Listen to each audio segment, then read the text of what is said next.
Pledge of allegiance, please. Dear gracious Heavenly Father, we thank you for this day and all the many blessings, Lord. We thank you once again for allowing us to come together as a community and as a board. We pray we make all decisions in accordance with thy will. Pray for our country, and especially the men and women that serve our country, and especially the ones on foreign soil, that you'll bring them back home safe and sound, Lord, if it be thy will. We pray for the sick. We pray for our doctors and our scientists to continue to fight this COVID-19 as it continues to ramp back up. And we pray for the sick, especially the ones we know. Restore them back to their much wanted health, if it be thy will. We ask you to forgive us of our sins. In Christ's name we pray. Amen. Amen.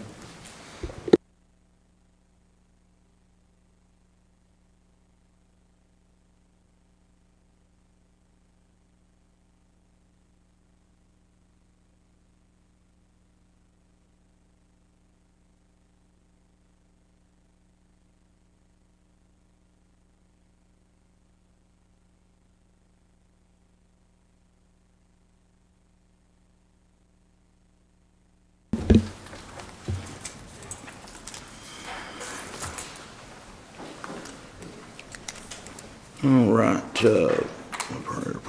Roll call, Ms. Phyllis. Alderman Clough. Here. Alderman Coleman. Here. Alderman Dale. Present. Vice Mayor Dotson. Present. Alderman Langford. All present. Alderman Langford. I'm present, but Alderman Langford. Need a motion to approve the minutes of last month's meeting. So moved. Motion Second. made by Alderman Clough, second by Alderman Dale. Any discussion? All for the motion, let it know by saying aye. Aye. All opposed, like sign. Motion passed. Any additions or deletions to the agenda? Hearing none, we'll go to old business. No old business. New business, downtown revitalization. Ray is not here, so we don't have any there. Item number 2, Mr. Arnold Proctor.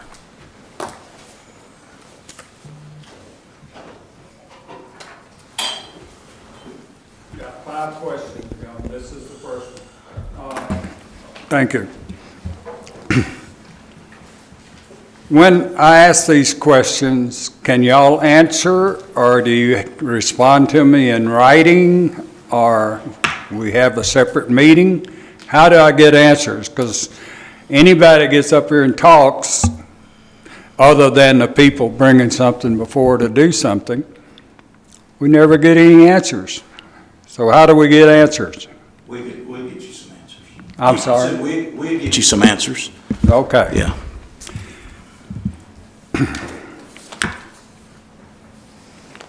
I sent a letter to the council proposing some revisions to the city charter and a couple of policy changes. So all I need to ask tonight, as you review these, would you please update us in the council meetings as to what your thoughts and ideas are on those requests? Can we do that? Yes, sir. Okay. You think you'll have something by next meeting that you could say something about? Make sure I have this letter, right? Is that? Yes, I think, It's got 4 I can't questions. see it from here. Yes. All But right. it's, they had recall provisions to the charter. Right. All persons on the agenda have suitable time to speak. Add an ethics code into the charter. And have some provisions in it for not just voting on friendship, but on the way we should vote. And also, can we change the mayor's policy? I assume it's yours, since you're the one that always gives us the answer, of just saying it's been resolved. And you won't tell us how it was resolved or what the steps were in the resolution. It's just like you're saying, well, just trust me. And that's not a good way for the citizens to be answered. I wrote a letter to the mayor and aldermen on concerning Greg Etheridge. I asked for signatures, sent the first letter in. It had about, 16 signatures on it, that they agreed with it. But I kept going, but then Greg resigned and I stopped. I had 34 people sign, and out of that 34, or I asked 34 people to sign, and out of that 34, 5 people wouldn't sign. Their answer was, I won't sign it. I'm scared of retribution by the mayor and by Greg, or the police chief, they said. That's a sad thing. 5 out of 34 are afraid of the city administration. Y'all were not overseeing the town as you should, which we all have read the report and all. And you aldermen were not elected because of your political beliefs. You were elected because the people trusted you and thought you would do the right thing. But we haven't always done the right thing. Alderman Speck on social media said that he had known about the missing $27,000 for 2 years. If Alderman Speck knew about it, I guarantee you some of the rest of you knew about it. I don't know who. And then we didn't report it as required by state statutes. We didn't report it till about 18 months later. And I don't know when y'all were told, when being the Board of Aldermen, but at some point you were and a call was made. But if any of you knew about it before then, it should have been told long before that. But when he did the audit, there was nothing that had changed from the time that the 27K was missing until he did the audit. If you knew about it, the only one I know for sure that knew about it is Speck. Alderman Speck. But somebody should have been over there working with Greg to get the situation changed out so that the evidence would be secure and another 27K wouldn't disappear. Alderman Speck made a motion on the night of Greg's, I guess you'd call it, hearing in here. And then he voted on the motion. He was not living in town at that time. And I don't know how many of you knew it. I knew it, and several people on Facebook knew it. So I'm sure some of you knew it. I asked the mayor. First time I said, is Chris living in town? The mayor says, he told me he was. So I said, ask him again. And you did. And he said, he told me he was living in town.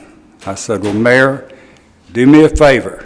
Get the address that he's living in town. And you know what happened. Chris resigned because he wasn't living in town. Kind of like Goebbels there when we got his resignation. You know, he was going to move out of town. He's already out of town. But that night, what upset me more than anything else, I walk out this door, it was the last thing on the agenda, the vote on Greg. Greg is standing there, nice blue suit, white shirt, red tie, like he's at a wedding and he's in the reception line, taking congratulations. Now, how did he know when you voted on it at the end of the meeting that he's going to be standing out there getting congratulations unless he knew the result before the meeting? I'm sure that most of the citizens had no idea how large the drug fund is, around 400,000 or 400,000 plus. That's a lot of money.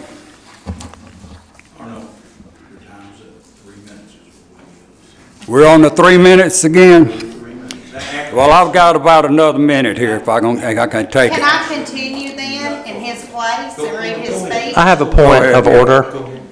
Mr. Mayor, where does it state in our charter or policies that we have a 3-minute limit on anyone on the agenda? We don't. It's up to the chairman, and other cities have it at 3 minutes, and so that's what we decided. Was to do. Mr. Arno informed when he was asked to be put on the agenda? I that he did, got I did to- not inform him that today. Well, then he deserves the right to be heard. Thank you. I think I already told him to go When ahead. I make when a did we motion start that- this 3 I make- minutes, Curtis? It has never been imposed till I started talking. Excuse me. I make the motion that Mr. Arno be given sufficient time to be heard this evening because he wasn't forewarned that he only had 3 minutes. Second.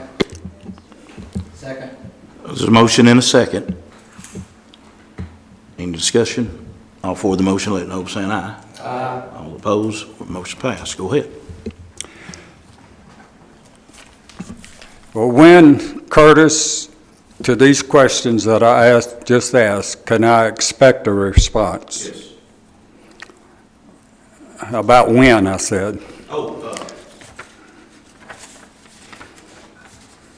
As quickly as we can, in a reasonable amount. You'll get a hold of me in a reasonable amount of time. All right, I hope your reasonable is close to what mine is. You've been good about answering, though, I will say that. And I want to give you and your team of city workers praise for the way they got in and took care of all this debris that was laying around town. And I know you didn't pick much of it up, but you sure orchestrated it. We're still getting it, but thank you. All right. Mr. Proctor?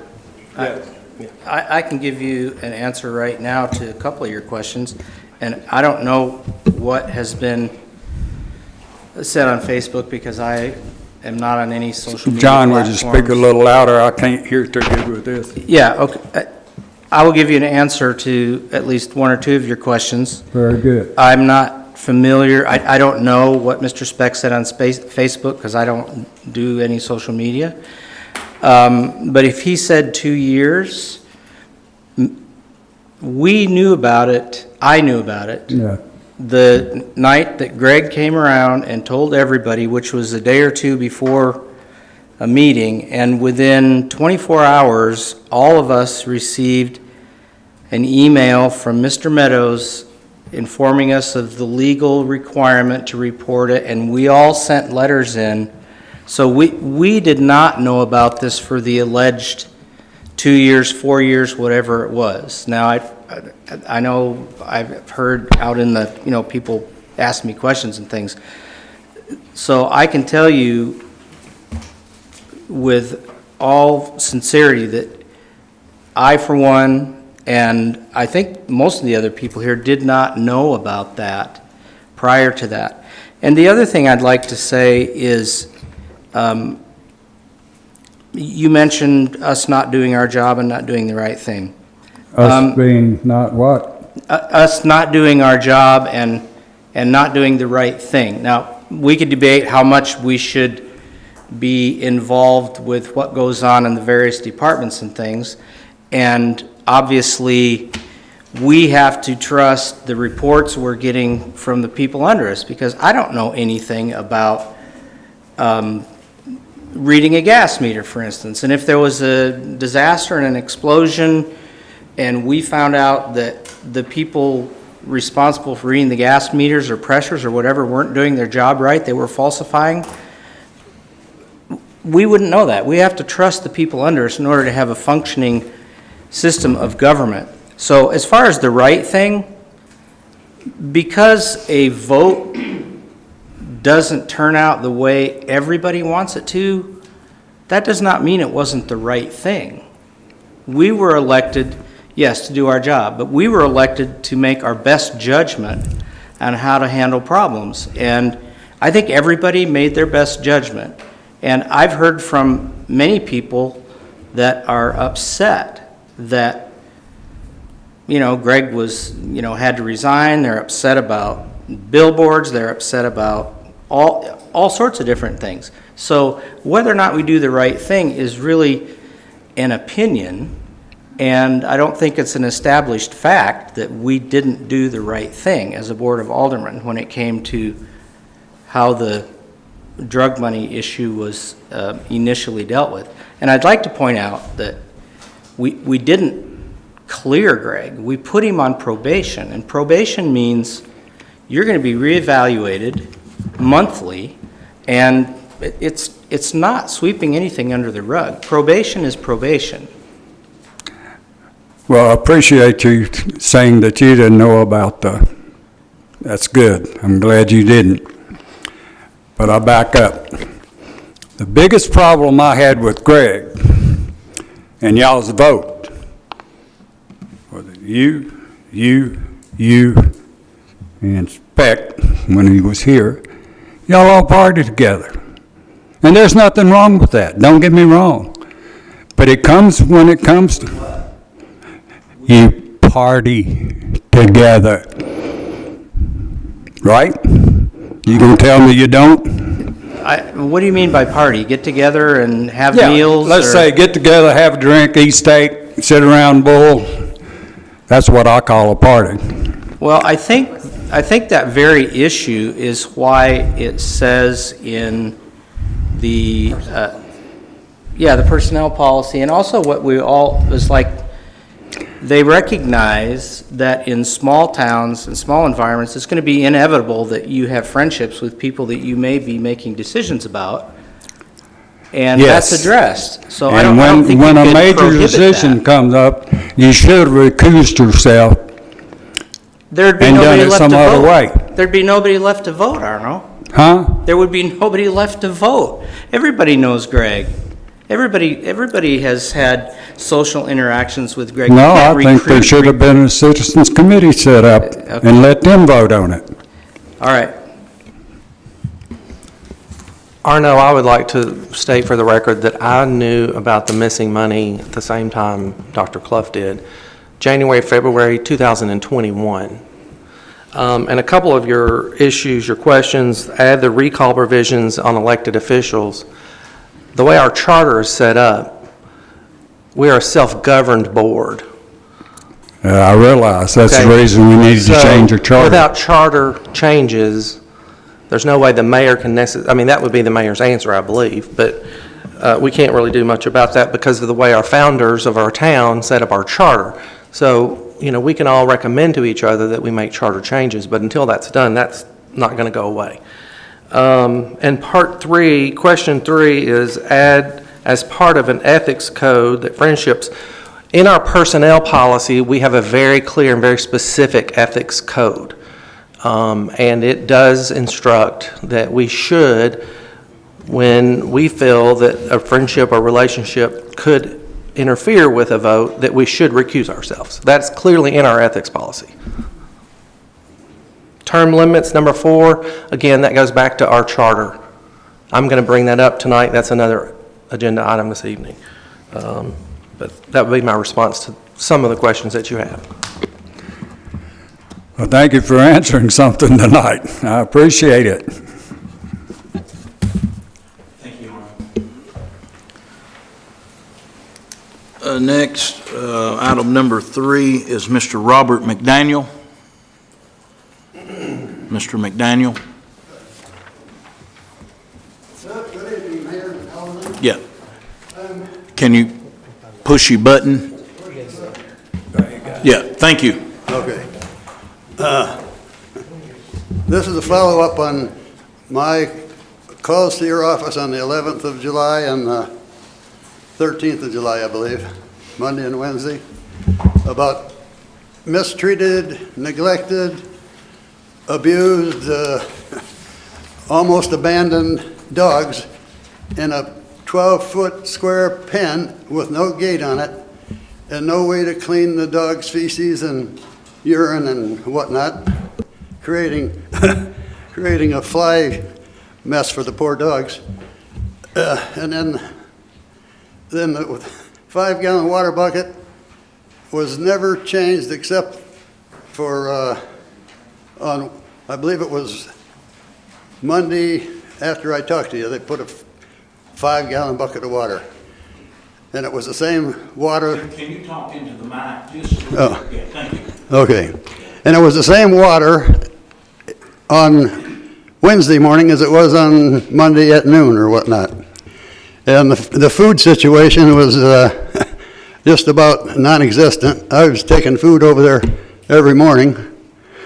And Wednesday morning, there was two dogs there, a Labrador and a boxer.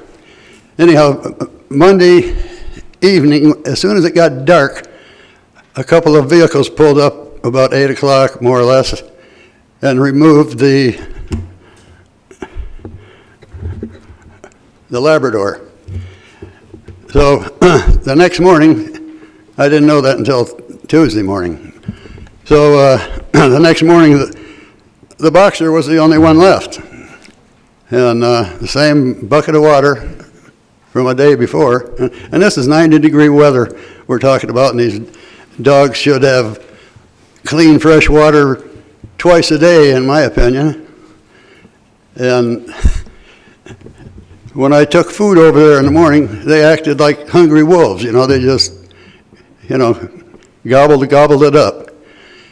And anyhow, I told you about this at your office 2 times, and you said you were going to take care of it. And you some people think that since the dogs were removed, that takes care of it. Well, that's not really true.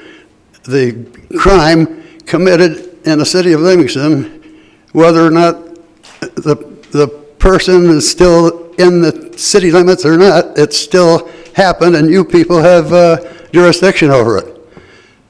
And I think the person responsible for this should be held accountable. And that's all I got to say. Mr. McDaniel, I have a couple of questions for you. Sure. First of all, when is the last time you've seen this pet that you report? What? The last time I seen what? The pet, the dog. Wednesday, the What date? 13th of July, I believe.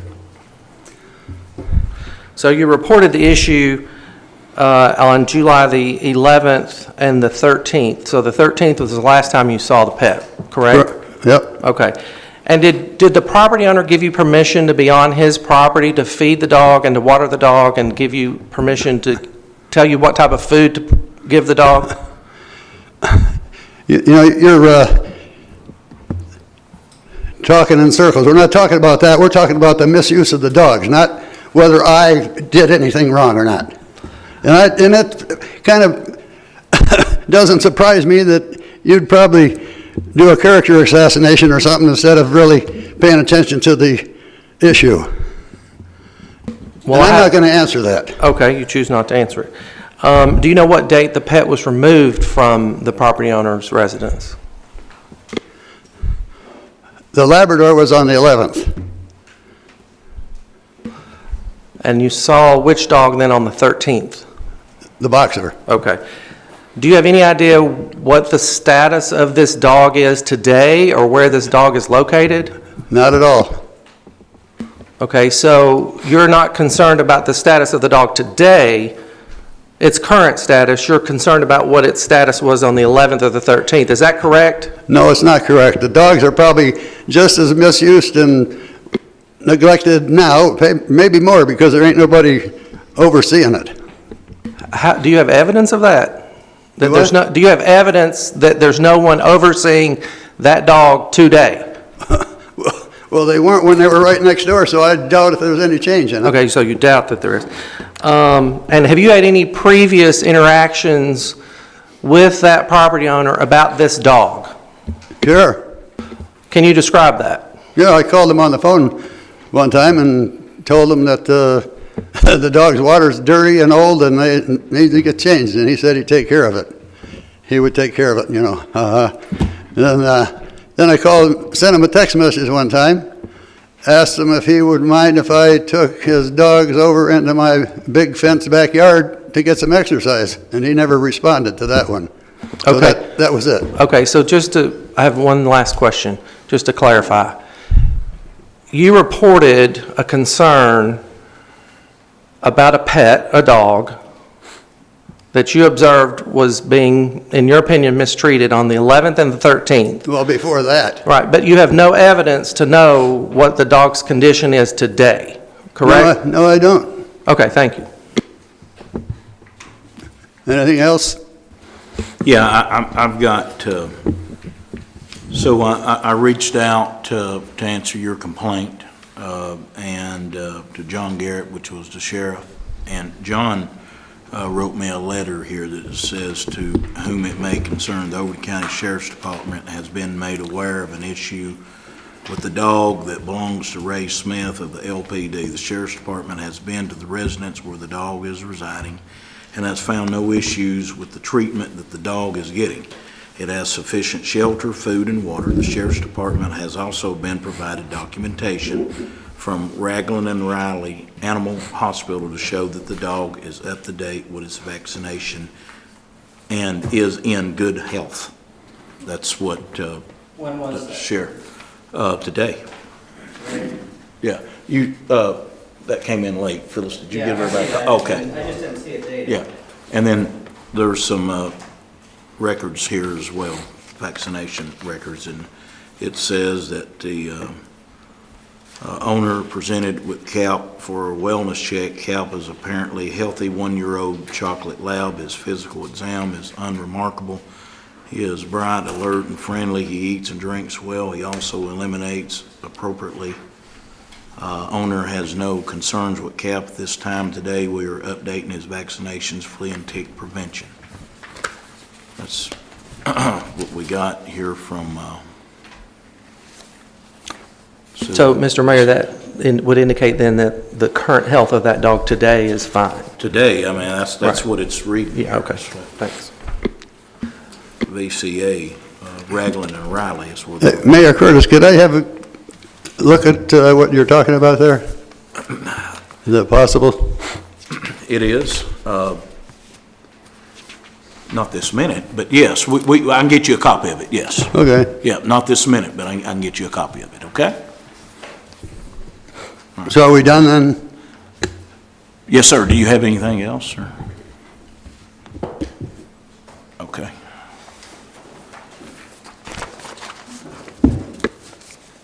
Thank you, Arno.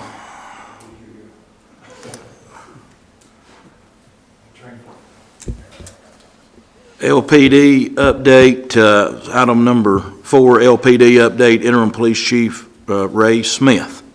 Ray?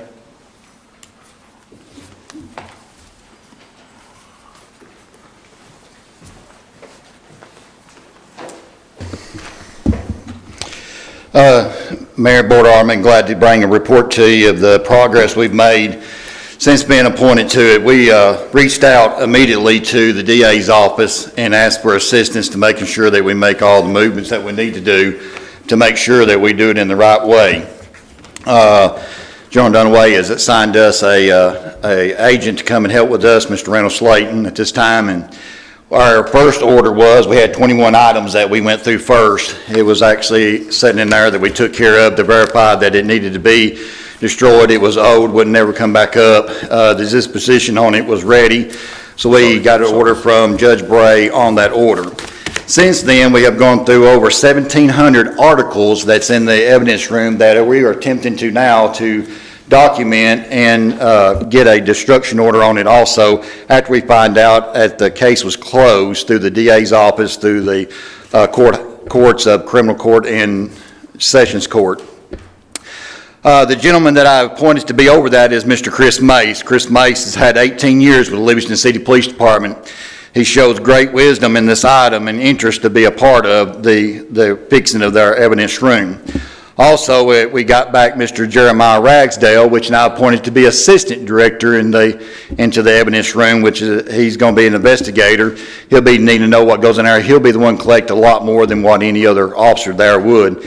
So we have two that'll be in the evidence room and going through documentation and submitting to the Judge Bray's office and being assisted also by Mr. Reynolds Slayton, the DA's office. Chief Smith? Yes. Who was the assistant? The assistant's going to be Jeremiah Ragsdale.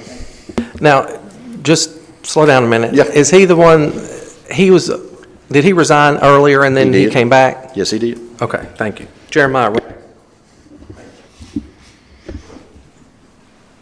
And can I ask a question before you? Yes, you can. How many items did you say you have I have prepared? over 1,700 items that we are verifying at this time that has took us inventory. We're probably, I hate to say this because somebody hold me to it, we may be half, okay? Through this process, it's individual. You visually pick this piece up, you visually see what it is, you write it down, you give the case number, and you do that for hours. You go back to the court system and you run it through the court system, see if the case has been adjudicated. Everything is good. You get a disposition on it. Once you get the disposition on it, then you write it up and send it over to the judge and have him to give you, we write up a destruction order and ask for her to be able to destroy that product and or anything that we have there. And if he feels that the order is correct, he signs the order. We come back to the PD and we take it to the incinerator to be incinerated. Okay, thanks. And how many items did you say that he's already authorized you to? We've already did, and it sounds less, but it's a big bulk of stuff. It was 21 in our first one.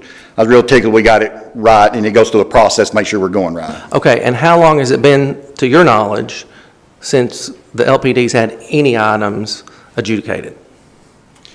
We're back to adjudicated as far as getting orders of destruction. Is that what you're Yes, asking? that's right. Somebody hold me to this one too. Well, roughly. I mean, Roughly 20 years. Why is that? Sir, I don't have that answer. Undoubtedly, it wasn't looked at as it is serious as it is today. Okay, thank you. Okay. So we've hired 3 uncertified officers.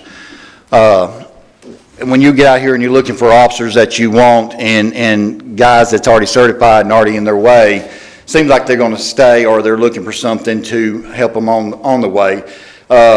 We're having to hire uncertified, and we're going to send them through school and get them certified and teach them what the process is and the policy and procedure and the law that we work under. Jesse Wartaw is one of them, and Connor Bursaw, hate to say his name wrong, and Nathan Pryor. These young men came and applied. We did a little interview with them. We've done background on them, substantial background. Mr. Nathan qualified for THP and actually turned that job down just due to his own personal items that he had at home. So he decided he'd come and apply with the Livingston City Police Department. All these men seem to be fine and ready to go to work. Seem to be honest people. We've done a lot of background on them. And Mr. Cameron or Connor, he actually worked for the city, and we transferred him in from the water department. He applied, so why not give this gentleman an opportunity if he can make it through the process? Why not give him an opportunity to become police if that's what he wants to do? So those 3 is uncertified that we've stepped up there. We still have 4 open positions at this time. We also have hired Ricole Winningham to take Tracy's spot. Tracy has went to Averett. She accepted a job. She worked in our dispatch office, and she is going to go to Averett to work in dispatch, actually, of accidents and stuff like that. It happens with Averett Trucking Company. We have joined together. We have meetings about our police department, what matters that we do. We've also joined with the Drug Coalition to have a reach out on, I believe it's the 13th. I've asked the mayor gave us permission to join in with the Drug Coalition to have a positive outlook with our department, and we're going to cook hamburgers and hot dogs, and they're going to have a movie, and they're going to give school supplies and stuff back to the children there at the Central Park at this time. At this time, that's all we have. We are dedicated. We're working hard to make every sensation to be a positive sensation here at the Livingston Police Department and work with our community. Chief? Yes, sir. When you said 4 open positions, are those for officers, or did that include the dispatch position? That includes 1 dispatch position, and rest is going to be in officers. Well, let me correct myself. 1 SRO and 3 patrol officers. We have got somebody took care of possibly for the other secondary dispatch. Right. Also, I don't mean to cut you off, would you? The chief here has got a list of 15 items that he'd like to put on gov deals. And this money will go into the general fund. But you can see item 1 through 15, and he'd just like to, does everybody have a copy of that? He'd just like to have approval from the Board of Aldermen to sell these 15 items. So moved. Motion made by Alderman Coleman. Is there a second? Second. Second, Vice Mayor Dodson. Any discussion? Yes. Chief, would you be willing to sell that antique vehicle that we've had over there for years? It's not on this list, right? Yes, it is on that list. It is on the list? Which one? Number 5. Number I stand corrected, thank you. Yes, sir. And the reason why we want to get rid of some stuff is hopefully there'll be some funding to kind of help get equipment. We have got a grant, and we've been waiting, Mayor has been patiently and calling the folks about our grant, that we have an opportunity to get some new vehicles, and we're going to need to equip them. And instead of trying to put the burden back onto the citizens, use what we've got and equip some of these units there for their new officers to go out and patrol the city of Livingston. I have another question. Yes, sir. You may be biased, and I would understand if you are, and I hope you are, but how do you feel that the morale is changing at the Livingston Police Department over the last 30 days? Hey, I think we're in a positive mode. We work it all together. It's not just I as the boss. It's a we process.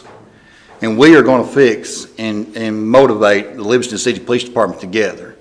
It's just not my call for everything. The least officer on my unit will have a say, because sometimes we're get kind of closed-minded. We need to listen to others around us. I think that's the way the positive comes and motivates the whole department. If everybody takes a bite of the apple, then everybody ate the apple. Who do we have to blame? Every soul that sat right there and made that choice. That's a great team approach. Are you satisfied with some resolution to some of the concerns that were raised earlier over the last 60 days? We are still waiting on answers of questions that's been brought up, and I'm sure that will come to us one day, and I'm sure we'll have to address. At this time, I don't have an answer. Any more discussion? Excellent report, thank you. Any more discussion? Okay. So we got a motion and a second to put these 15 items on gov deals. Motion and a second. All for the motion, let it know by saying aye. Aye. All opposed, like sign. Motion pass. Thank you for the report. Yes, sir. Chief, I would like to ask you one other question unrelated to your report. Do you have anything that you'd like to say as in defense of the complaint that was filed against you about the dog? I mean, if you don't, that's fine, but if you would, I think you should. I apologize for Cap being famous. He is a duck dog, and he's my dog, and he's not a cheap dog. He's one of the family, and I'm a neighbor. I bought property over there next to this gentleman, and want to be a good neighbor, and I hate that we have this little rip, and I don't want a rip. I want him to come to my yard, and I go to his yard. I understand his concern, and I'm all about concern of that. And if I caused him any kind of grief, I apologize to the man today and to the board for this being brought up here. I mean, I was embarrassed by it. We took him up there and got him looked at. He's healthy. He's almost 70 pounds. I mean, he's a great dog. He's mine. And the reason why they call him Cap is because I was the captain then. The people, I named him automatically for him when I got him. We're going to duck hunt, okay? We're going to go hunting with him. But on the fence, I don't mind somebody being concerned about stuff like that. I'm concerned about stuff like that, and I apologize if I've caused the city any kind of grief or any kind of embarrassment to anybody of the city. We will correct and have corrected to any kind of concern that anybody has. Yes. Well, I just want it to be known that I didn't tell you I was going to ask you that in advance, but I respect you. Yes, sir. I respect you for taking ownership of that issue. Yes, sir. And for being willing to stand here before this body and the city and apologize and to do your very best to rectify the issue. Yes, sir. That takes a man, and I appreciate it. Yes, sir. Thank you. Item number 5, Warren Nevad, MTAS, and Police Chief Search.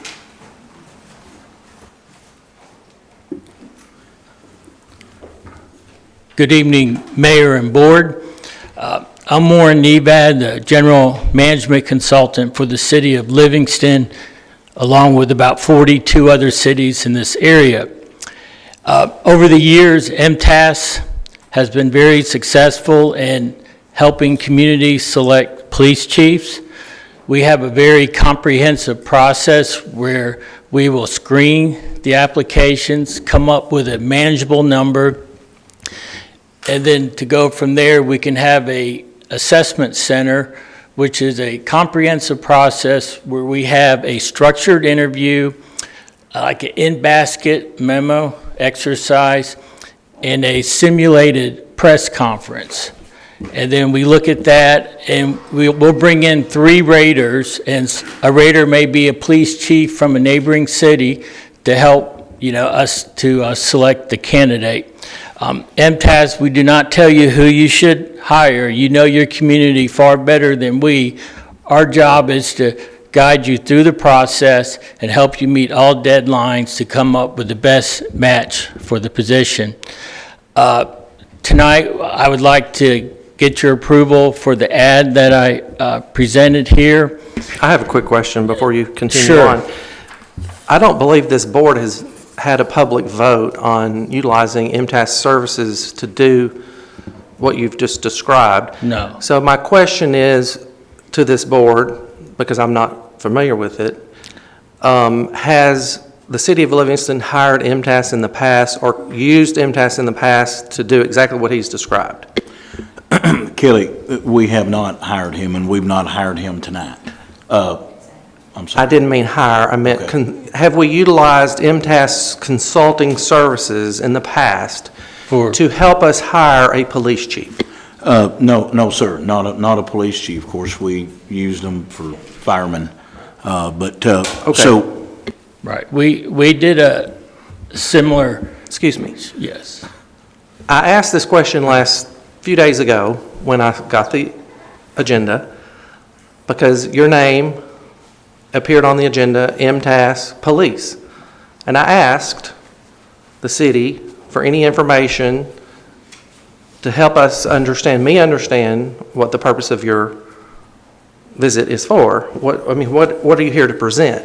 And it sounds as if you're under the impression that this board has asked you to be our liaison, our middleman, to interview, to post, to create an ad, to interview, and to help us select a police chief. Is that your understanding? No, not officially. First of all, for our service, there is no fee to the city. So That's not my question. I said consult. Right.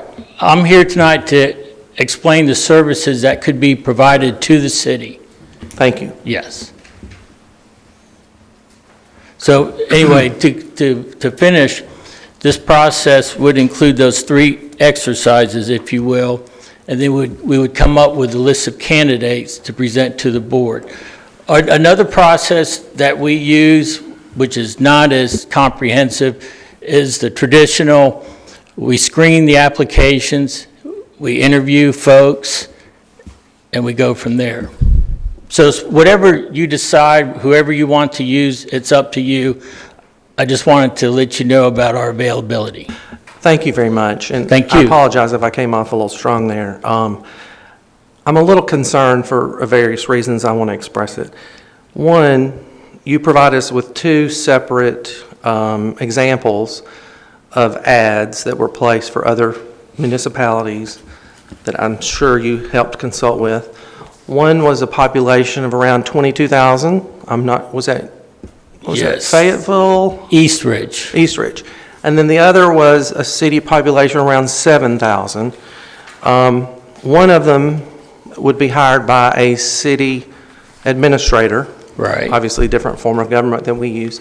And the other one's a 22,000 area population, which requires, one, a degree, a post or a graduate degree from college, and so many years of experience, et cetera.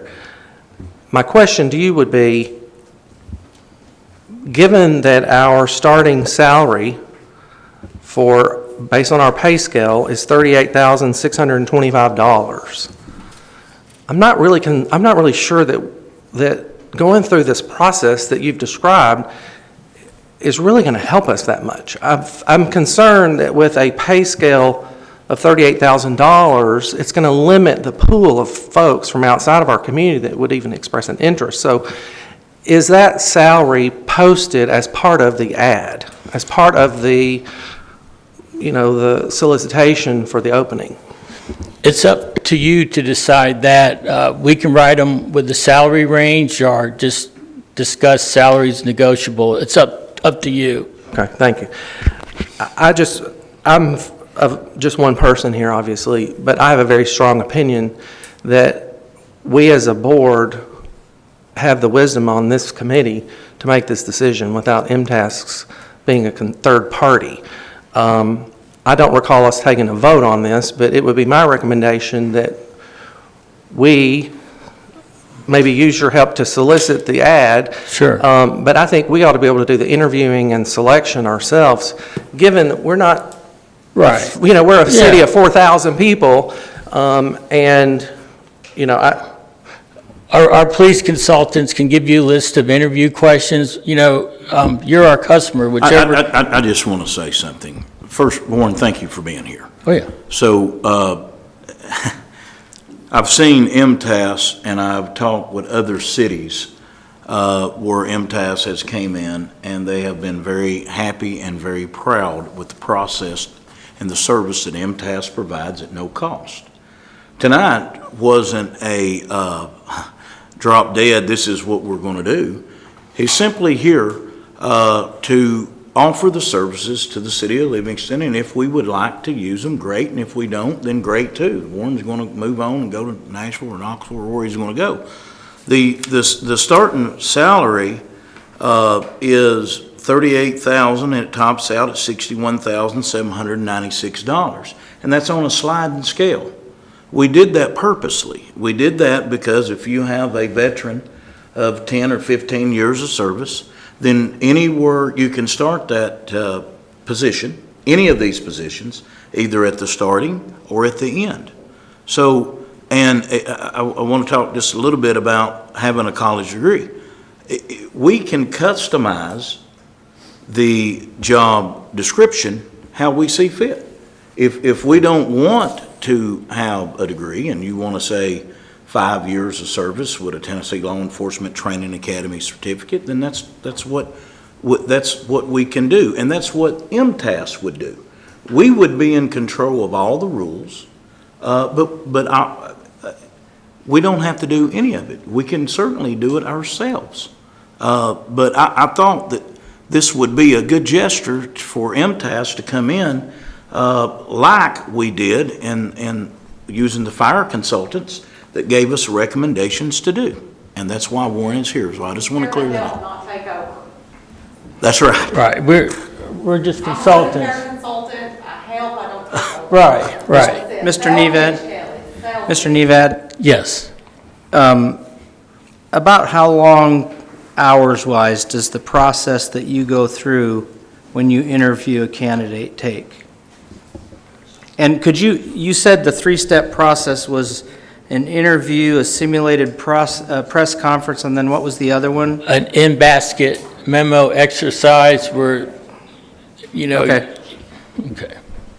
Those three. So per candidate, it would probably take 4 to 5 hours from start to finish to do that process. You could do it all in one day and kind of have a rotational type schedule. I would suggest that part of their itinerary would include a tour of the city, maybe have a volunteer or somebody on the board show that candidate the city, because you're selling the city too.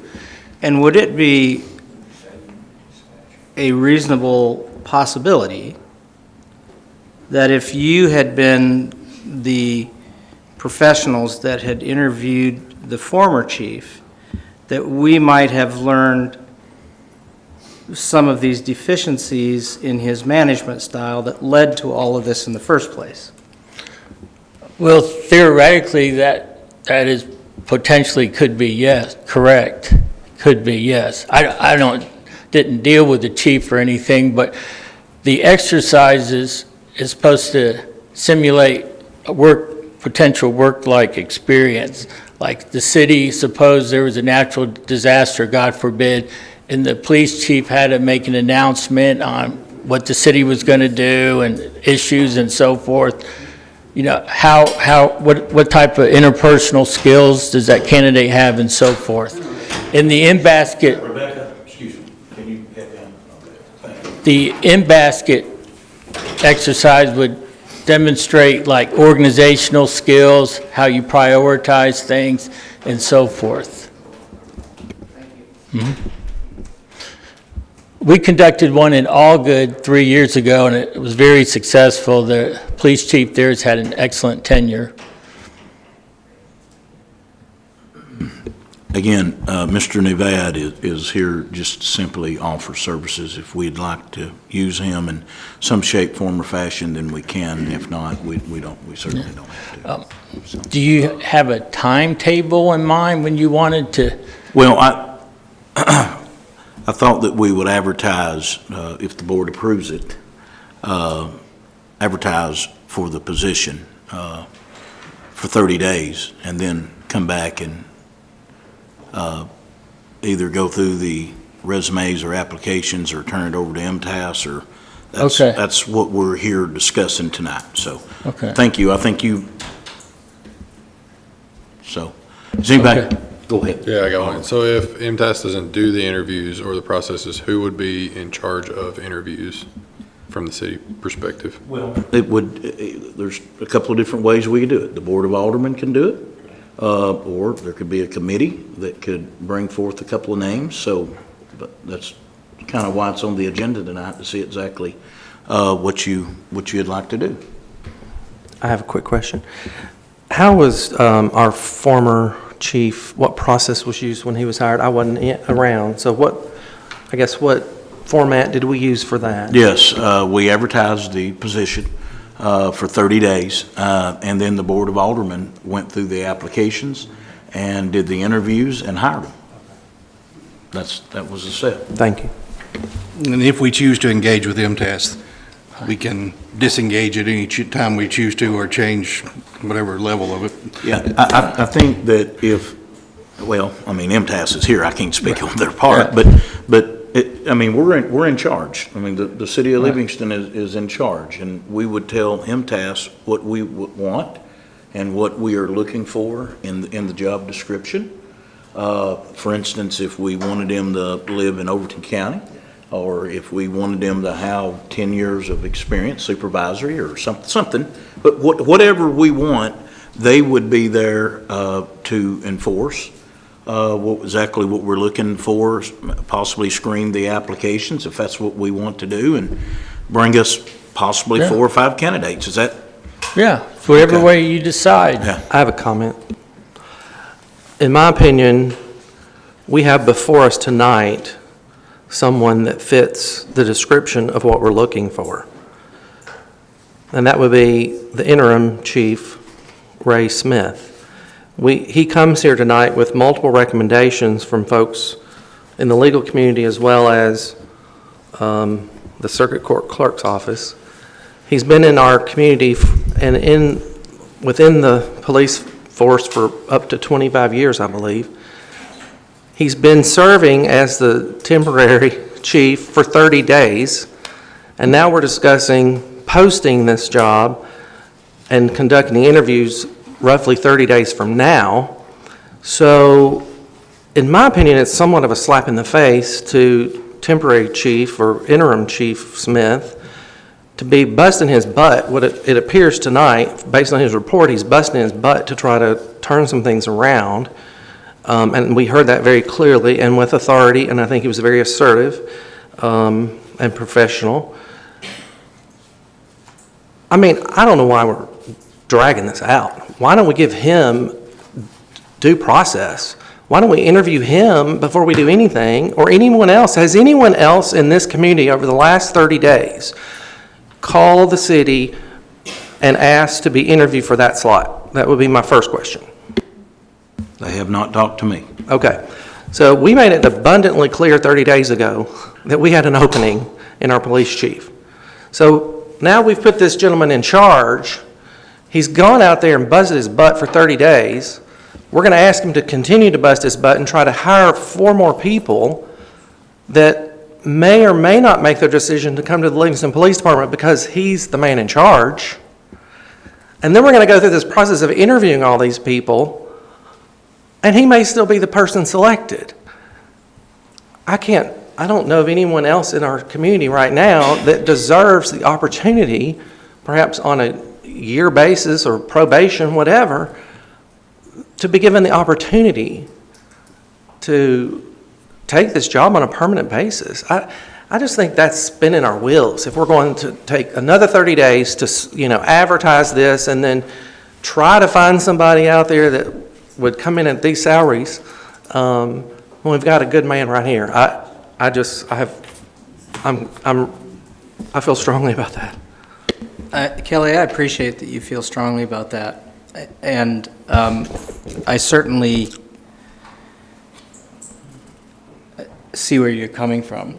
But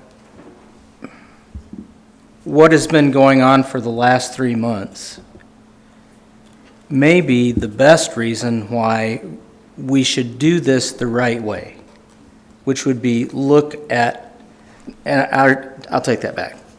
I'm not implying that the other way is wrong. I'm just saying, look at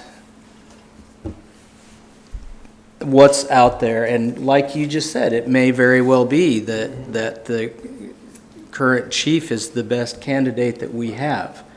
But none of us can see into the future and know what's going to happen a few months from now.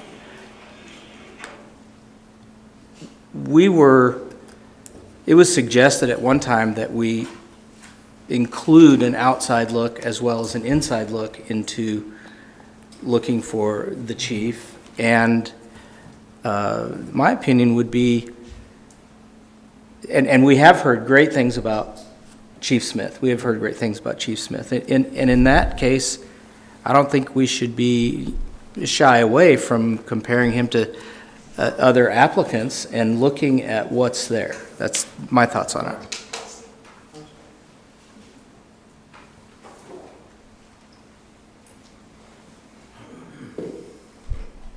I will say I agree with Dr. Clough. I think we should do our due diligence and go through the process, and I will actually make a motion to have MTAS help us with the process of putting out the ad and the hiring process, interview process and everything. Second. Motion made by Alderman Rex Dale, second by Vice Mayor Ken Dodson's. Any discussion? All for the motion, I'm here saying aye. Aye. All opposed, like sign. All right, we have 3 ayes and 1 no. Thank you, Warren. All right, thank you. Thank you very much. Y'all have a good evening.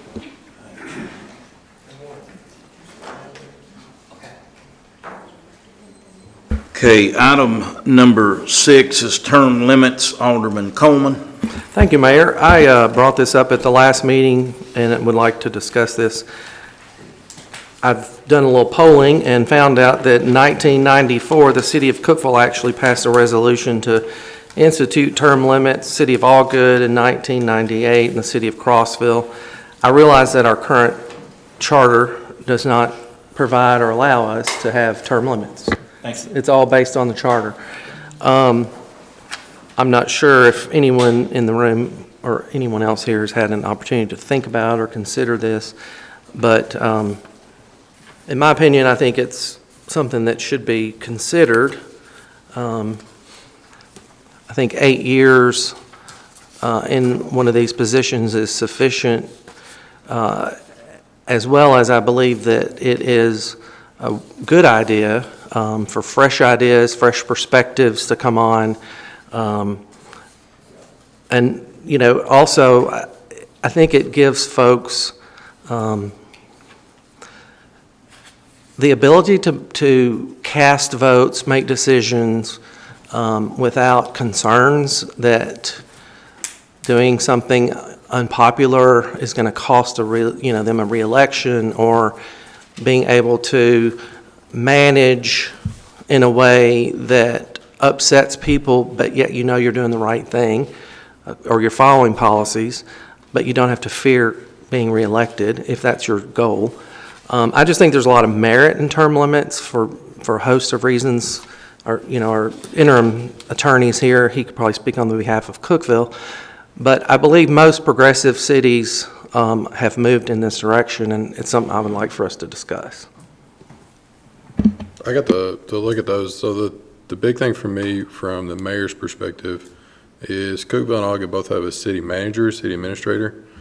And I've had a couple bring it up. The supervising departments, the supervisors are afraid of turnover every 8 years in the mayor's department. So maybe they won't have those long-term 30-year careers if there's a new mayor every 8 years. So if we believe that there should be a term limit on mayor, I think we have to look at getting a city administrator or a city manager as well. I absolutely agree with that. Yeah, because you're right. All of these municipalities that I've referred to operate on that form of a charter. And I know, Maureen, you and I have had this conversation multiple times. I believe that's the way of the future. And I know, Mayor, we've talked about this, and I think you support that, actually. And I think it could go hand in hand. I feel like it's time for us to really consider both of these issues, as well as moving to a charter that maybe gives the people more of a voice, to fill open alderman seats, or to maybe take away more, give them more power on maybe if there's a issue that the majority of the people in the community feel like that one of us needs to be removed, they have some power. Right now, we're self-governed, and it completely removes the people's voice until, the next election comes up, of course. Would you be willing to speak on this related to your experience with the city of Cookeville? Sure, absolutely. And what awareness you may have as to what led them to move in this direction years ago? So it was a little before my time in '94, but I've lived there my whole life, so I'm kind of familiar with it. And a part of it was at that time there was a big controversy about trying to sell the hospital and some different things like that. So they had to make some wholesale changes to the charter to limit that and some other things like that. And that's when the term limits came in. And what Cookeville was trying to do was to get away from the good old boy network. And as part of that change, they imposed term limits. They also eliminated the council's role in hiring and firing, and they gave that exclusively to the city manager. So the council hires the city manager, fires the city manager, but the individual employees and supervisors are all employees of the city manager. And so that created a lot of long-term supervisors and the things that you guys are talking about here. I think they're having a flux of retirees right now, people who've been there 30, 35, 40 years, and really got a lot of good folks, I think, as a result of those kinds of changes. And it's made a big difference.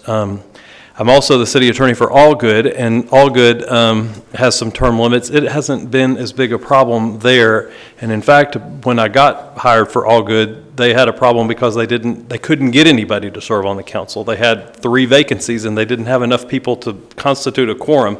So my very first act was to go to court and try to get a declaration that they could at least fill those vacancies. So the smaller the community, the harder that is to put the term limits, because you don't have as many people who are civic-minded and civic-interested. But in Cookeville, it's worked out extremely well, and that's been something that's been a real positive for the city. As I'm 45 years old, I've been there my whole life, so very pleased with how that works. Like you say, you have to make charter changes to do this, and so obviously the council needs to vote on it, send it to the legislature, and it comes back. So I would recommend making as many changes as you want to in the same process. So if you want to do a city manager, city administrator type government, do all of that together. Don't do it piecemeal, and try to really put together a plan that works for you all and for your community. And I'm glad to help you any way I can. Thank you, Danny. I have one question regarding Mr. Dale's concern about changes in, people that might want a whole career there. How often is the city manager position changed? So I it mean, hasn't, potentially- there's no time limit on it. Okay. And what they've done in Cookeville, Jim Shipley was there, I guess, for probably 15, a long time, 15 years. He was the finance director before, so he had a long career with the city. Then when he left, the head of the gas department, who'd been there for a long time, Mike Davidson, took over and so continued that tenure. And then when he left, he got a better job at Middle Tennessee Natural Gas, better job. And when he left, then James Mills, who's the longtime planning director, took over. So we've had consistency in Cookeville. Now, actually, Warren helped us do a search when Jim Shipley retired down in Cookeville, and we did interview a number of outside candidates. And then after we interviewed them, they came into town. We did exactly what he's talking about tonight, taking them around and showing them around. Then the city decided to hire from within and hired Mike Davidson from within, and that worked out really well. So I think that's been a real positive. One thing Alderman Dale talked about is people staying and having long-term careers. As somebody who helps you guys in lawsuits from time to time, and other communities in lawsuits, that institutional knowledge of people who've been here for a long time has a value that you cannot put a measurement on. And it's really important to have that kind of consistency if you can, one way or another, so. Thank you, Danny. Warren, if you don't mind, may I ask a question about charters? Sure. We have what's... Warren, can you? Yeah. Since we're talking about, the requirement for changes in the charter, et cetera, do we not have what you consider to be an old and antiquated charter?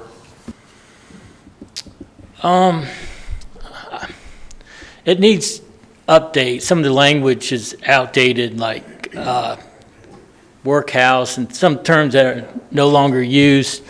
And so I guess, okay.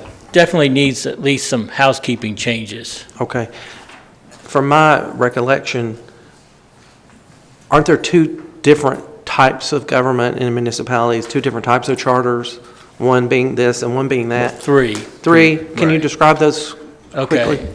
The first one is the private act, and that's Livingston's a private act, Allgood's a private act, Cookeville's a private act. That's probably the most flexible charter to have because the city board can change it through the General Assembly. If you want to make a change, you adopt a resolution, send it to the General Assembly, and it comes back and you vote on it 2/3 on the entire board. The second type of charter in Tennessee is what we call a general law charter. Now, any city incorporated after 1953 is a general law charter, and that charter is set by the state. There might be 60 of that kind. Then the last type of charter is a home rule like Knoxville, where voters change the charter through referendum. So those are the three main types. Thank you very much. What's the most widely used? Or would there be one over the other that you see more common? Probably private is probably the most common because many cities have been incorporated over 100 years, so that's how they became cities, by private act charter. That's the one that's the most flexible for Right. the community too. So as you guys face changes that are unique to your community, private act is by far The best. way to do it. Yeah. Thank you so much. I guess in summary, my request of this board, since I'm not going to be here any longer, would be that y'all give this a great deal of thought and consider some of these charter changes. Because I know this is going to be a long, drawn-out process. It's not going to be done tonight or next month or whatever, but I know you support it, some changes specifically, and I would just like to encourage y'all to keep working on that. Thank you, Alderman Coleman. Item number 7 is the police/SRO student resource officer. I've met, Ray and I have met a time with the director of schools. I went back again today, and I've had a couple of meetings with them. The state of Tennessee is no longer giving the school resource officer grant to Tennessee school systems. So there is they are in the last year of the grant. and next year there will not be any grant.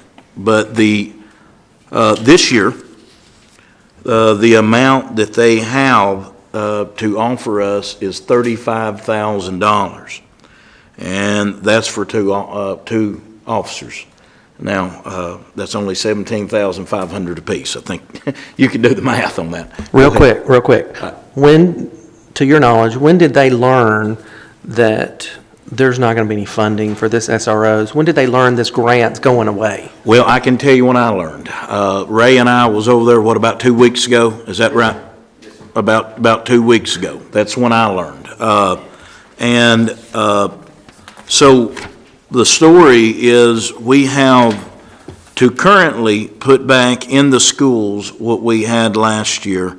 We had Officer Laycock, Officer Nadasi, Officer Roberts, and still trying to fill a position with the SRO. But the salaries are $40,200, $34,100, $34,100, and then to make it like we was last year would be another $35,174 for a grand total of $142,750.40, if you want to be exact. That's before benefits, right? That's right. That's right. So another And that's 30, what we looked up today, right, Phil? another 35% on top of that at least? Yeah, okay. So, of course, minus $35,000, we're looking at coming up with an additional $107,750.40. Now, the school system would like to give more money. They say they don't have it to give. And like I said, the grant is completely done at the end of this year. So next year, we won't even get, or at least we won't get any money from the grant. And I've talked to Dr. Holman today, and he says if all possible, they will try to match us in a memorandum of understanding 50% of what the cost will be for the next school year. So what you're saying is they did not know this funding was not going to be here when they went through their budget process? That's my understanding. Okay. That's my understanding. So I'm recommending to you all, the $107,750 will come from, of course, general fund. We had $200,000 budgeted for a garbage truck. Did you have a question yet? Okay, we have $200,000 budgeted for a garbage truck. We have not advertised that for bid. Now, talking to CTI, which is I'm saying that right, is it CTI we use? CMI, sorry, CMI. If you ordered a truck, you're 12 months waiting on a truck right now. So we would be okay, it'd take a budget amendment to do, but we would be okay to go ahead and fund this $107,107 and basically $108,000. Given the fact that a new fiscal year would be here by the time the truck would get here, even if we ordered the truck in September. I mean, that's just, COVID. And then the hope would be that the school would have Yeah. additional funds at their next So budget year. at their budget meeting, I asked Dr. Holman today and Miss Crystal Nelson, which I think is a finance person, and that during their budget season, they would definitely work really, really, really hard to fund 50% of this next school year. Mr. Mayor, Yes, sir. I'm not familiar with the regulations on who can be an SRO, but Okay. could that be from the county sheriff's department as well? So the city of Livingston has took over all of the city schools. So that would be Livingston Academy, that would be two at Livingston Academy, a male and a female officer, one at Livingston Middle School, one at A.H. Roberts, sharing time with Reach Academy. And yes, there is special training. Ray can talk about the special training if you got questions about the special training as far as school resource officer. Mr. Mayor, just to piggyback on Dr. Clough's question, Yes, sir. are there SROs at all the outlying county schools? Yes. And the county pays for those? That's correct. Okay. So going to Mr. Danner, who I understand hasn't been made aware of this, and asking the city or the county commission to fund half of this, that would not be a reasonable request in your opinion, because we've taken the responsibility to do the city schools. That's That's correct. kind of an agreement Yes, from years yes, ago? that's Okay. right. All right. Yeah, and it was an agreement given the fact that it was a 50-50 deal, and the school system lost their 50-50 deal. Well, I mean, so in that, I mean, I'm all for SROs. And Yeah, sure. I'm concerned about the funding from the Right. city standpoint. Right. And that's all that my concern is Right. based upon. But if the agreement was that the school system pay half and we pay half, then why would it not warrant at least a conversation with Danner and the county commission for 1 year, help the county school system out with their half that they committed to, without us taking the full 100% of the half that they couldn't fund? I don't know, that would make sense to me. Mr. Coleman, if I could add, in Putnam County, all of the SROs are the Putnam County Sheriff's Office. None of them come from the cities where the schools are located, because many of the students in the schools in the city actually live out of the county. And so it's Yeah, but that makes so much more sense to me. I think that even further solidifies my question, to go to the county commission and ask them to help belly up for half this. I certainly will be glad to do that. I don't have a problem doing that at all. I think I'd have to go, I'll get hold of Mr. Danner, and I'll ask. I mean, I just think before we say, well, we're not going to, spend this money on a garbage truck or spend our already budgeted items the way we intended, I'm willing to eat the full 100,000+. It's going to be more than 107 when you add benefits that we're going to eat. But, I mean, agreements are agreements. If you're going to go do that, and it may be this time next month before we get back and have this again, I just want to make sure are the SRO officers stopping immediately? Are we going to have schools unprotected? No. Between now and then? Okay. No, the schools will be protected, but, but the city's going to be paying for it. Whether we pass this budget amendment tonight or not, the city of Livingston will be paying for the officers, because they just got $35,000, all they got. I'm going to make the motion, we pass the budget amendment, but still pursue the county as an option. Yes, okay. Motion made by the vice mayor to do the budget amendment of roughly, be $107,750.40. Is there a second? Second. Second by Alderman Clough. Any discussion? Yes, I'm going to vote no, only because I believe the smarter thing to do would be to go talk to Ben Danner tomorrow and then have a work session in 2 weeks to make this final decision. I'm not against SROs, and I believe that the city needs to put the SROs in the schools tomorrow, for sure. But I think the process, in my opinion, would be to ask them first. Okay, so we got a motion and a second on the floor. Any more discussion? Roll call vote, Ms. Phyllis. Alderman Coleman, No. Alderman Dale, Yes. Vice Mayor Dotson, Yes. Alderman Clough. Yes. Motion passed. Motion pass. And I will make an appointment to go see Mr. Danner as quickly as possible. All right, item number 8 is the open position for the Board of Aldermen. We have not posted it. But I do have 3 letters. One I'll read from Mr. Arnold Proctor. I'd like to be considered to replace Alderman Speck. I love this town and the surrounding community. I will be honest, transparent, follow the city charter and related statutes. Have resided in the city for a total of 12 months, 6 months of 2020, when the burning of my home forced me to move back to my previous home. We moved back to Livingston on January 1st, 2022, and currently reside here.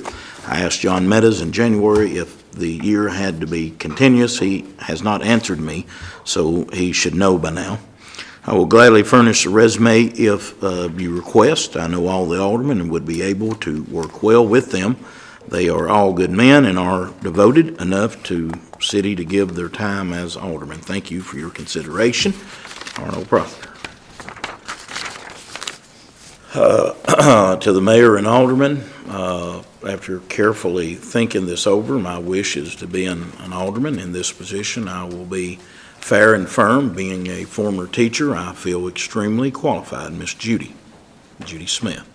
Please consider me when the position is available. I am a member of 3 groups: the handicap, a female, and age 70 Supreme Court judge, or almost 100. Ha ha, that's what she said. Sincerely, Miss Judy. That's what she said. That's what it reads. That's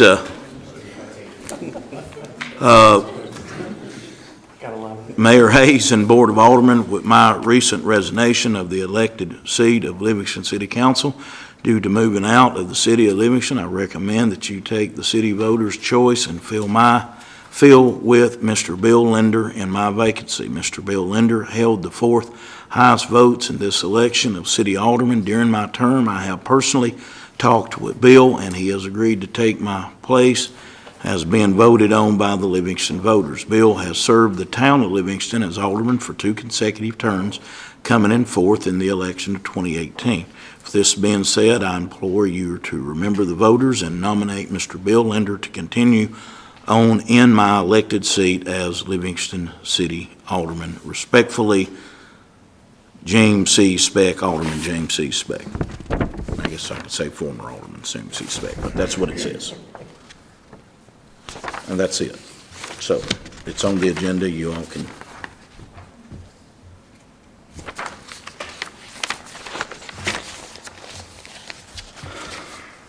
So, according to the charter, and according to our attorney, John Meadows, former attorney,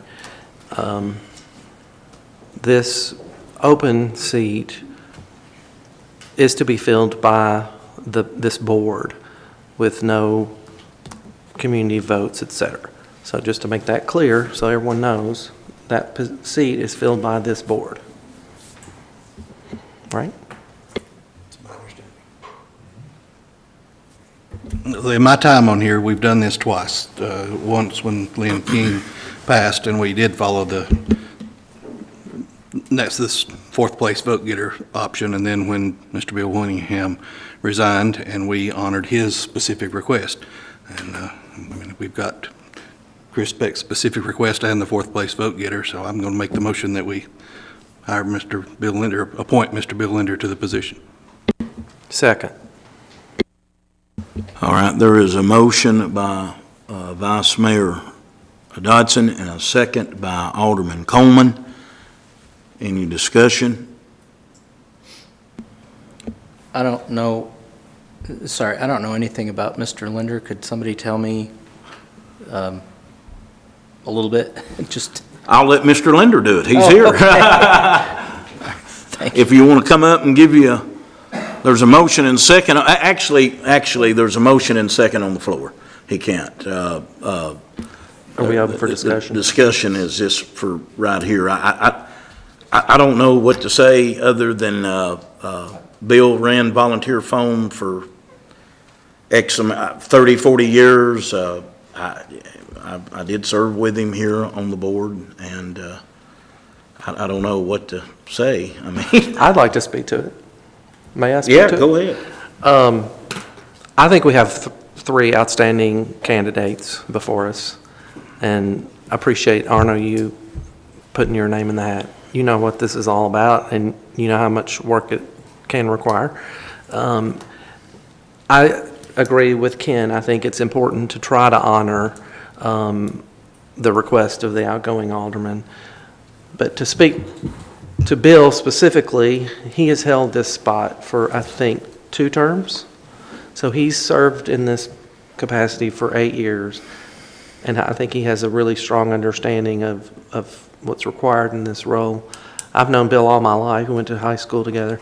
You know, fine people in this room that are candidates. Bill, I think, represented this community with a great deal of respect, and I think you were honorable when you served. Bill is very level-headed. He's honest. He's a straight shooter. He'll call it the way he sees it, and I think Bill's easy to get along with and is amicable. You know, I stand for his character. But like Curtis said, maybe it's time for Bill to get up. But like I said, I think we have outstanding people before us. But if I had to leave this role for whatever my reasons were, I would like to think that y'all would honor my request if I had somebody that I felt really strongly about. And, you know, Chris moved out of town, and, you know, he's made a request, and I think it's good if we can honor that, and I respect that. So that's my 2 cents. Excuse me, any more discussion? Yes, thank you. Any more discussion? Okay, roll call vote, Ms. Phyllis. Alderman Dale, Yes. Vice Mayor Dotson, Yes. Alderman Clough, Yes.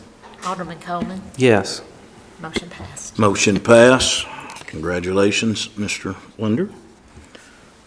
Item number 9, open position with the city attorney, Mr. Danny Rader.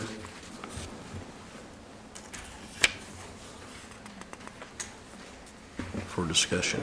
So Mayor Hayes asked me to speak to you all about a process for replacing the city attorney. Of course, I've agreed to do this on an interim basis. It's always a pleasure to be up here, but I said when I did it that I would not seek this position, so there wouldn't be any conflict or any issue about that. What other communities generally do is send out a request for qualifications. Of course, this is a professional service, so you don't have to bid it or anything like that, but you send out, what I'd recommend you do is send out a request for qualifications, have it advertised.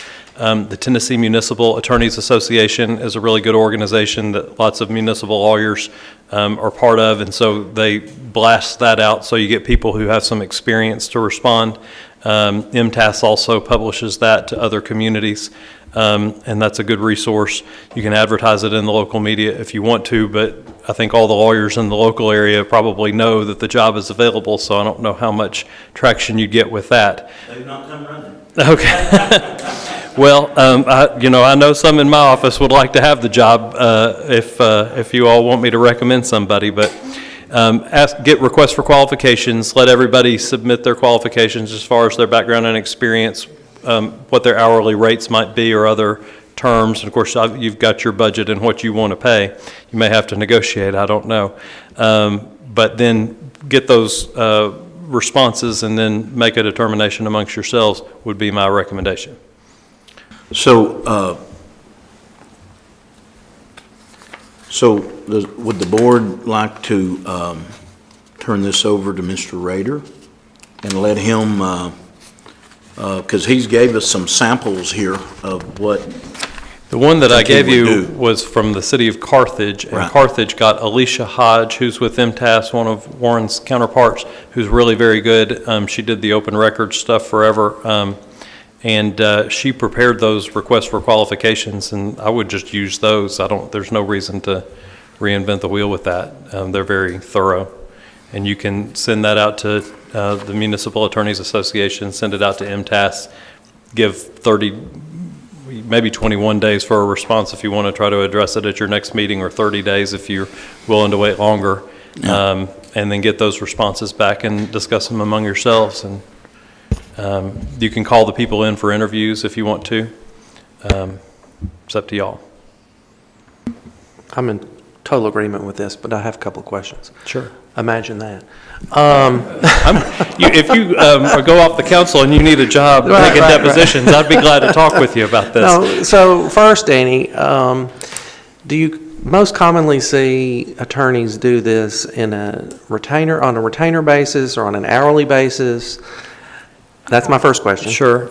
I've always done it on an hourly basis for all the communities I've represented, and I've just found that that works the best because if you do a retainer, you find lawyers who want to do the absolute minimum to make the biggest buck.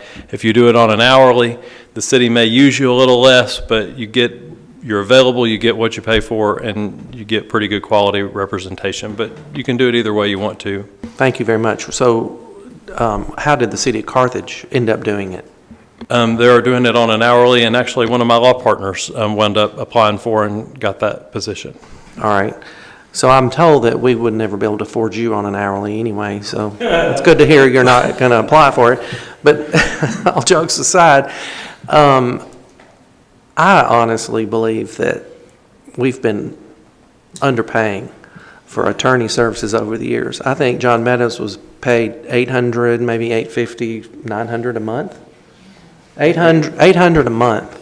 That man worked his what off for us many, many times over the 4 years I've been here. Much of it because of me, of course. But, I've had lots of conversations with Judge Meadows, and there's no way that he was paid for the services he rendered to this town. No, when you said that, my first thought was that was very charitable of him because he was given a lot of time to you all that he could have made money working on something else. And you'll have a hard time finding people who are willing to do this job for that. I think the point is that's just the way it's always been done, and I was glad to hear you say that generally most people will do it now on an hourly basis because that may be so when we get ready to solicit an ad, which is what you're going to help us do, hopefully, I think this board's going to have to decide, are we going to be willing to step up and pay an attorney? Because that needs to be in the ad. I would think it needs to be part of the advertisement. What the request for qualifications asks the lawyers to suggest their rates and pay structure to you all. And so then you've got that, but you're not stuck with it. You can negotiate with them, and if it gives you the opportunity to hear what they have to say. You may find somebody who wants to do it on a flat fee truthfully, in my experience in this industry, you get what you pay for. And John Meadows sounds like the exception. We got a lot more than what we've been paying for. Yeah, that's what I'm trying to say. John really was very charitable. He very civic-minded individual to help you guys at that rate. I make a motion that we engage the services of Danny Rader to help the city procure this council position. Motion made by Alderman Coleman. Is there a second? Second. Second by Alderman Dale. Any discussion?